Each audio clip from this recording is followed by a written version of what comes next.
বিপদ সংকট ডক্টর ইউনূসের উপর। ডক্টর ইউনূস যুক্তরাষ্ট্রে কেন গিয়েছেন, অপরদিকে তারেক রহমানের সঙ্গে কি নিয়ে আলোচনা হচ্ছে, বিস্তারিত জানতে ভিডিওগুলো দেখতে থাকুন। যুক্তরাজ্যের মাটিতে এমন দৃশ্যপট ঘটবে সেটা আগে থেকেই আইডিয়া করা হয়েছিল, কারণ সজীব ওয়াজেদ জয় তিনি আহ্বান জানিয়েছিলেন বাংলাদেশ আওয়ামী লীগের নেতাকর্মীদেরকে, তারা যেন সেখানে গিয়ে প্রতিবাদ করে, বিক্ষোভ করে। 13 জুন তিনি একটি হোটেলে বিএনপির ভারপ্রাপ্ত চেয়ারপারসন তারেক রহমানের সঙ্গে তিনি একটা বৈঠক করবেন এবং সেই বৈঠক হতে পারে সুদূর প্রসারী এবং সেই বৈঠক নিয়ে আমাদের দেশবাসী অনেক আশাবাদী। রাজনীতিতে এখন আলোচনা যে লন্ডনে প্রধান উপদেষ্টা ডক্টর মোহাম্মদ ইউনূসের সঙ্গে তারেক রহমানের সম্ভাব্য যে বৈঠক, সেই বৈঠকের ফলাফল কি হতে পারে তা নিয়ে নানা বিশ্লেষণ। অবশেষে বিএনপি শীর্ষ নেতা তারেক রহমান প্রধান উপদেষ্টা ডক্টর মোহাম্মদ ইউনূসের সঙ্গে লন্ডনে বৈঠকে বসতে সম্মতি দিয়েছেন। কেন তিনি এই বৈঠকে রাজি হলেন, কার চাপে অথবা কার বিশেষ অনুরোধে সরকারের প্রস্তাব তিনি গ্রহণ করলেন বৈঠকে বসার জন্য? আসসালামু আলাইকুম সম্মানিত দর্শক, আজকের ভিডিওটি অত্যন্ত গুরুত্বপূর্ণ, অনেক স্পেশাল। ভিডিওটি আপনারা সম্পূর্ণ দেখবেন। সম্মানিত দর্শক, বর্তমান দেশের রাজনৈতিক অবস্থা, বর্তমান দেশের পরিবেশ কেমন আপনারা সকলেই জানেন, এই সম্পর্কে নতুন করে কিছুই বলার নেই। প্রিয় দর্শক, বর্তমান দেশের এমন অবস্থার মধ্যেই ডক্টর মোহাম্মদ ইউনূস যুক্তরাজ্যের সফরে গিয়েছেন, আর সেখানে গিয়েই আওয়ামী লীগ এবং ছাত্রলীগ নেতাকর্মীর হাতে কঠিন হামলার শিকার হয়েছেন। অপরদিকে বিএনপির ভারপ্রাপ্ত চেয়ারম্যান জনাব তারেক রহমানের সঙ্গে বৈঠক করতে চলেছেন ডক্টর মোহাম্মদ ইউনূস। আসলে এই বৈঠকটা কেন হবে, এই বৈঠকে কি নিয়ে আলোচনা হবে, প্রিয় দর্শক শ্রোতা, ইতিমধ্যেই আমাদের হাতে সমস্ত তথ্য এসে পৌঁছে গেছে। সেই বৈঠকে জনাব তারেক রহমানের সঙ্গে ডক্টর ইউনূসের কি বৈঠকে কি নিয়ে আলোচনা হবে, মূলত সেই বিষয়টা কি। দর্শক যদি জানতে চান আজকের এই ভিডিওটি আপনাদের সম্পূর্ণ দেখা লাগবে। দর্শক বেশি কথা বাড়াবো না, আমরা সরাসরি ভিডিও ক্লিপে চলে যাব। শুধু একটি অনুরোধ, চ্যানেলটাকে সাবস্ক্রাইব করবেন এবং ভিডিওটি সম্পূর্ণ দেখবেন। তো বেশি দেরি না করে চলুন আমরা ভিডিওগুলো দেখে নেই। যে দৃশ্যটা দেখছেন সেটা হচ্ছে আজকের দিনে যুক্তরাজ্যের দৃশ্য। আমরা দুইটা পার্টির অবস্থান দেখছি। একটা পার্টি হচ্ছে বাংলাদেশ আওয়ামী লীগ এবং তাদের যারা সমমনা অনুসারী আছেন তারা, অপরদিকে ডক্টর মোহাম্মদ ইউনূসকে স্বাগত জানিয়ে আনন্দ মিছিল করা আরেক গ্রুপ। দুই গ্রুপই সেখানে পাল্টাপাল্টি বক্তব্য দিচ্ছেন, আর হোটেলে অবস্থান করছেন জনাব আমাদের ডক্টর মোহাম্মদ ইউনূস। যুক্তরাজ্যের মাটিতে এমন দৃশ্যপট ঘটবে সেটা আগে থেকেই আইডিয়া করা হয়েছিল, কারণ সজীব ওয়াজেদ জয় তিনি আহ্বান জানিয়েছিলেন বাংলাদেশ আওয়ামী লীগের নেতাকর্মীদেরকে, তারা যেন সেখানে গিয়ে প্রতিবাদ করে, বিক্ষোভ করে। ইভেন চিন্ময় দাসের অনেক অনুসারী যারা আছেন তারাও কিন্তু সেখানে আজকে প্রতিবাদ বিক্ষোভ করেছেন যে চিন্ময় দাসকে অন্যায়ভাবে আটকে রাখা হয়েছে। এই যখন প্রেক্ষাপট বাংলাদেশেও ঘটছে নানান ঘটনা, আজকের দিনে আপনি গণমাধ্যম জুড়ে যদি দেখেন ডক্টর মোহাম্মদ ইউনূসের বিপরীতে বিশাল একটা জনমত মিডিয়া প্ল্যাটফর্মে কিন্তু আমরা দেখছি। অপরদিকে রাতারাতি অনেকটা হিরোতে পরিণত হয়েছেন সাবেক রাষ্ট্রপতি হামিদ খান, কারণ তিনি বাংলাদেশ ছেড়ে গিয়ে আবার যে বাংলাদেশে ফিরে আসছেন, এই যে তার কামব্যাকটা, কেউ কেউ বলছেন যে এটা রাজনীতিতে একটা মাইল ফলক হিসাবে, কি বলা হচ্ছে, এই মুহূর্তে বাংলাদেশ আওয়ামী লীগের নেতাকর্মীরা যখন প্রতিদিন বাংলাদেশ ছেড়ে পালাচ্ছে, অনেকের নামে মামলা হয়েছে, হামিদ খানের নামে মামলা হয়েছে, তারপরে তার এই বাংলাদেশে কামব্যাক করাকে অনেকে বলছে যে ডক্টর মোহাম্মদ ইউনূসের চেয়েও তার জনপ্রিয়তা এখন আরো বেশি। আসলে কি ঘটছে? একদিকে সাংবাদিক ইলিয়াস, তিনি ডক্টর মোহাম্মদ ইউনূসের বিরুদ্ধে শক্ত অবস্থান নিয়েছেন। অনলাইন অ্যাক্টিভিস্ট ডক্টর তাজ হাশমি কড়া ভাষায় ছাত্রদের সমালোচনা করছেন, ডক্টর মোহাম্মদ ইউনূসেরও সমালোচনা করছেন। ডক্টর মোহাম্মদ ইউনূসের যুক্তরাজ্য সফর ঘিরে আরো রয়েছে বেশ কিছু, হয়তোবা আমরা চমক দেখতে পাবো। আমরা যখন নিউজটি করছি অলরেডি তিনি একটা মিটিং এ আছেন, সম্ভবত এয়ারবাস, যে ফ্রান্সের কোম্পানি, সেই এয়ারবাস কোম্পানির সাথে সেখানে তিনি বৈঠক করছেন, নাকি যুক্তরাজ্যের কোম্পানি আমি এটা ভালো জানি না, তবে তাদের সাথে সেখানে একটা বৈঠক হচ্ছে। আসলে কি ঘটতে যাচ্ছে এই দৃশ্যপট যখন আমরা দেখছি তখন মনে পড়ে যাচ্ছে যে যখন এর আগে শেখ হাসিনা তিনি ইউরোপ আমেরিকার কোনো দেশে সফর করতেন, তখন সেখানে একইভাবে বিএনপি এবং জামাত ইসলামের নেতাকর্মীরা যৌথভাবে শেখ হাসিনার বিরুদ্ধে সেখানে স্লোগান তুলতেন, বিপরীত দিকে আওয়ামী লীগের নেতাকর্মীরা আবার তাকে স্বাগত জানানোর জন্য সেখানে অবস্থান নিতেন। কোনো দৃশ্যপটে কিন্তু পজিটিভ না। তবে ডক্টর মোহাম্মদ ইউনূসের জন্য আমার কাছে মনে হচ্ছে হঠাৎ করেই সবকিছু খুব দ্রুত পরিবর্তন হয়ে যাচ্ছে। ওনার যেই নির্বাচনের সময়সূচি ঘোষণা বা টোটাল টাইম ফ্রেম সবকিছু নিয়ে বিএনপিকে শত্রুতে পরিণত করা, এই সবকিছুর লাস্ট একটা সমাধান হয়তো এই লন্ডন সফর থেকে পজিটিভ হইতে পারে, নেগেটিভ হইতে পারে। কেউ কেউ বলছেন যে তার এই যুক্তরাজ্য সফরে জনাব তারেক রহমানের সাথে সাক্ষাৎকারী নির্ভর করবে আগামী দিনে তিনি যেই বিশাল জনসমর্থন পেয়েছিলেন বা প্রত্যেকটা রাজনৈতিক দলের যে সমর্থন পেয়েছিলেন, সেই সমর্থন কি থাকবে, নাকি ওনার পরিণতিও বিএনপির ভাষায় যে 5ই আগস্টের মতন আরেকটা দৃশ্যপট তৈরি হতে পারে। আপনার কি মনে হচ্ছে যে আসলে পরিস্থিতি কোন দিকে যাচ্ছে? নির্বাচনকে কেন্দ্র করে এপ্রিলের যে টাইম ফ্রেম, শুধুমাত্র এনসিপি ছাড়া জামাত ইসলামও কিন্তু আস্তে আস্তে সুর বদলাচ্ছে। যদিও বিএনপির অভিযোগ এনসিপি জামাত ইসলাম এই দুইটা দলকে খুশি করতে ডক্টর মোহাম্মদ ইউনূস তিনি এপ্রিলে নির্বাচন ঘোষণা করেছেন। আবার এপ্রিলে নির্বাচন হবে কিনা এটার পক্ষে 101টা কঠিন যুক্তি দেখিয়েছে বিএনপি, যেটা কোনোভাবেই সম্ভব না এই এপ্রিল মাসে নির্বাচনটা। উনার অন্তরে নির্বাচন দেওয়ার ইচ্ছা নেই, উনি নির্বাচনকে আরো পিছিয়ে নেবেন, কারণ এনসিপি নেতারা ফাঁকে ফাঁকে সার্জিসরা নানান ধরনের কথা বলছে। সবকিছু মিলিয়ে বাংলাদেশ অস্থিতিশীলতার দিকে যাচ্ছে। সবাইকে ধৈর্য ধারণ করতে হবে, একটা সুন্দর সিদ্ধান্তে উপনীত হতে হবে যেটা দেশের জন্য কল্যাণকর, জনতার জন্য কল্যাণকর। তিনি আপনারা ইতিমধ্যে জানেন যে সফরের শেষ দিন মানে শুক্রবার 13 জুন তিনি একটি হোটেলে বিএনপির ভারপ্রাপ্ত চেয়ারপারসন তারেক রহমানের সঙ্গে তিনি একটা বৈঠক করবেন এবং সেই বৈঠক হতে পারে সুদূর প্রসারী এবং সেই বৈঠক নিয়ে আমাদের দেশবাসী অনেক আশাবাদী, এটা জানিয়েছেন মির্জা ফখরুল ইসলাম আলমগীর। এবং দর্শক, শুরুতেই অনেকে কিন্তু তারেক রহমানকে পরামর্শ দিয়েছিলেন যে যেহেতু আপনার কোনো কথাই সরকার রাখে না, আপনারা নির্বাচন চান ডিসেম্বরে, ইউনূস চায় এপ্রিলে, সুতরাং আপনার ডক্টর ইউনূসের সঙ্গে দেখা করার কোনো যৌক্তিকতা নাই। কিন্তু অনেকেই মতামত দিয়েছিলেন, বিএনপির যে স্থায়ী কমিটির সদস্যরা সহ বিএনপির অনেক নেতাকর্মীরা পরামর্শ দিয়েছিলেন যাতে ইউনূসের সঙ্গে দেখা না করেন। কিন্তু শেষ পর্যন্ত তার ভূমিকা হয়ে এলেন বেগম খালেদা জিয়া। তিনি বলেছেন যে ডক্টর ইউনূসের বিরুদ্ধচারণ করা যাবে না। আমি খবরের কাগজ থেকে পড়ি, খবরের কাগজের একটা খবর আপনাদেরকে স্ক্রিনশট দেখাই। সেখানে লিখেছেন যে খালেদা জিয়া নির্দেশনায় প্রধান উপদেষ্টার বিষয়ে বিএনপির অবস্থান বদল। অন্তর্বর্তীকালীন সরকারের প্রধান উপদেষ্টা ডক্টর মোহাম্মদ ইউনূসের বিষয়ে কঠোর অবস্থান নিলেও দলের চেয়ারপারসন বেগম খালেদা জিয়ার হস্তক্ষেপে সে অবস্থান থেকে সরে আসে বিএনপি। জানা গেছে খালেদা জিয়া ইউনূসের নেতৃত্বাধীন সরকারের বিরুদ্ধে সংঘাতে না যাওয়ার জন্য দলটির সিনিয়র নেতাদের পরামর্শ দিয়েছেন। গত শনিবার ঈদের দিন রাতে স্থায়ী কমিটির সদস্য সহ সিনিয়র নেতারা বেগম জিয়াকে ঈদের শুভেচ্ছা জানাতে গেলে বেগম জিয়া এই পরামর্শ দেন। বেগম জিয়া নেতাদের বলেন, সরকারের সঙ্গে সংঘাতে গেলে বিএনপির কোনো লাভ নাই। মানে এই জিনিসটা বিএনপি নেতারা বোঝে না। বেগম জিয়া কি বলেছেন? সরকারের সঙ্গে সংঘাতে গেলে বিএনপির কোনো লাভ নাই। যেটা বেগম জিয়া বোঝেন সেটা এরা বোঝে না। এই যে আজকে বিএনপি সিনিয়র নেতা কাকবাদ, সে বলল যে এই সরকারের বিচার করতে হবে, বিএনপি ক্ষমতা গেলে নাকি সরকারের বিচার করবে। মানে কি বিচার করবে? এই যে তোমাদের মামলা টামলা উড়িয়ে দিচ্ছে, তোভাবে ঘুরতে পারতেছ, এই জন্য বিচার হবে? কি বলবো আর এগুলি। নির্ভরযোগ্য সূত্রের দাবি যে বিএনপি চেয়ারপারসনের এই পরামর্শের পর সোমবার 9 জুন রাতে স্থায়ী কমিটির বৈঠক ডাকা হয় এবং এই বৈঠকে খালেদা জিয়ার মতামতের উপর বিশদ আলোচনা করা হয়।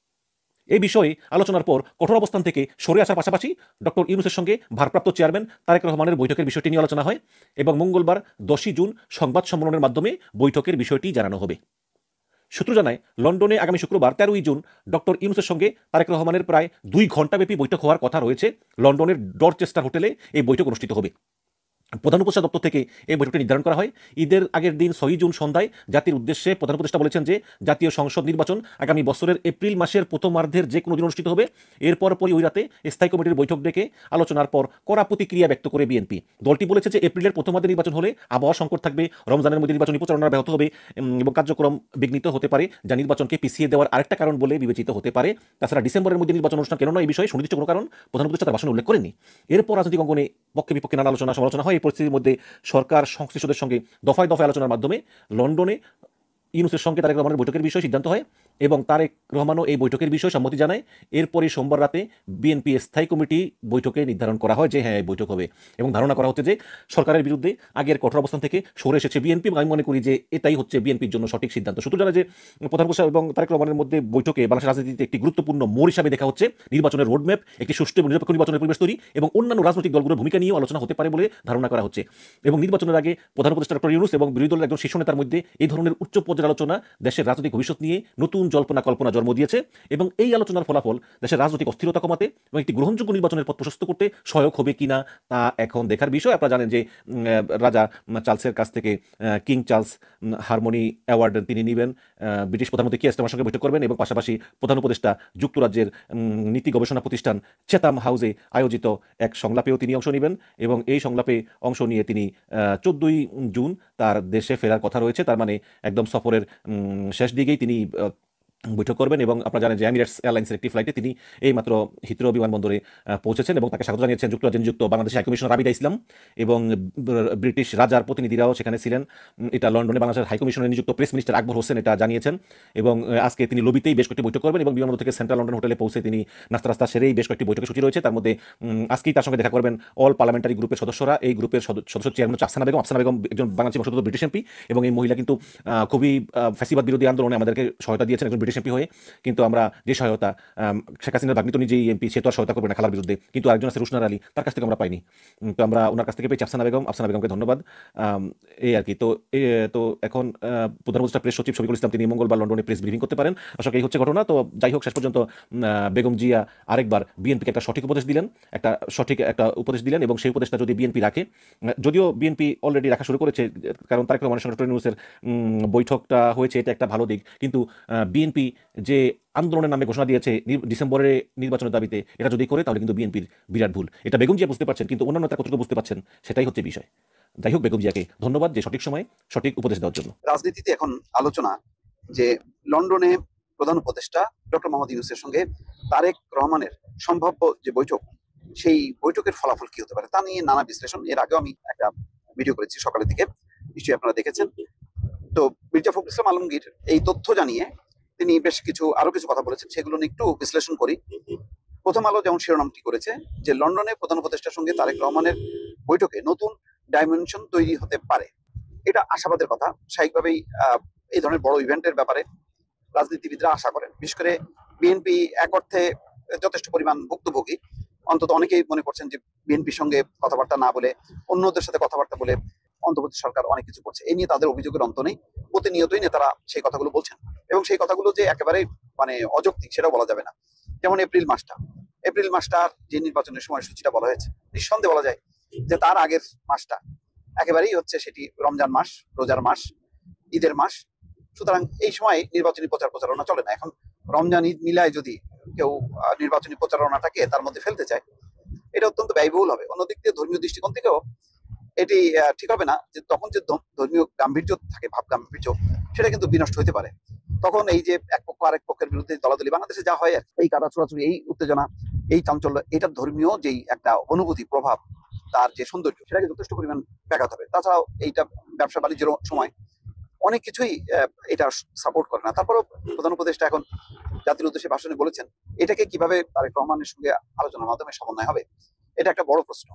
এই প্রশ্নের আপাতত কোনো সমাধান নেই। তারপরে হয়তো ইউনিক কিছু হয়ে যেতে পারে। হয়তো এই সময় সূচিটা আলাপ আলোচনার মধ্য দিয়ে প্রধান উপদেষ্টা পরিবর্তন করতে পারেন। আর যদি পরিবর্তন নাও হয়, ইন দ্য মিন টাইম অন্যান্য এমন কোনো জিনিস উত্থাপন করা যাবে না বা অনুমোদন করা যাবে না নির্বাচনের আগে, যেটা আসলে একটা অন্তর্বর্তী সরকারের কাজ না। রেগুলার গভর্নমেন্টের একটা কাজ আর অন্তর্বর্তী সরকারের কাজের মধ্যে অনেক পার্থক্য আছে। সেই পার্থক্যটা যাতে থাকে, সেভাবে অন্তর্বর্তী সরকারকে অনেকগুলো বিষয়ে সিদ্ধান্ত নিতে হবে। যেমন বন্দরের ব্যাপারে এত অ্যাগ্রেসিভ হওয়ার কিছু নাই। বন্দর ব্যবস্থাপনার অনেক দিন থেকে এইভাবে চলছে। এটা অন্তর্বর্তী সরকারকে সব ঠিক করে যেতে হবে এমন কথা নেই। তারপরেও তিনি বলেছেন, সালাউদ্দিন আহমেদ বলেছেন, এটি অন্তর্বর্তী সরকারের কোনো এজেন্ডাই হতে পারে না। তো মির্জা ফখরুল ইসলাম আলমগীর একটা বলেছেন যে ভোটের সময়টা এপ্রিল মাস, তিনি বলছেন যে রমজানের আগে প্রচারণায় অনেক সমস্যা হবে, প্রতিদিন ইফতার মাহফিল করা লাগবে, নির্বাচনী ব্যয় দ্বিগুণ হবে, প্রচন্ড গরমের কারণে সমাবেশে লোকজন আনা যাবে না, রাতে প্রোগ্রাম করতে হবে, নির্বাচনটা খুব বেশি প্রয়োজন বলে মন্তব্য করেন মির্জা ফখরুল। বলেন, অনেকে বলে বিএনপি সংস্কার চায় না, এটা প্রোপাগান্ডা। বিএনপির বিরুদ্ধে মিথ্যা প্রচারণা করা হচ্ছে। বিএনপির সংস্কারের জন্য গণঅভ্যুত্থানের আগেই 31 দফা দিয়ে রেখেছে।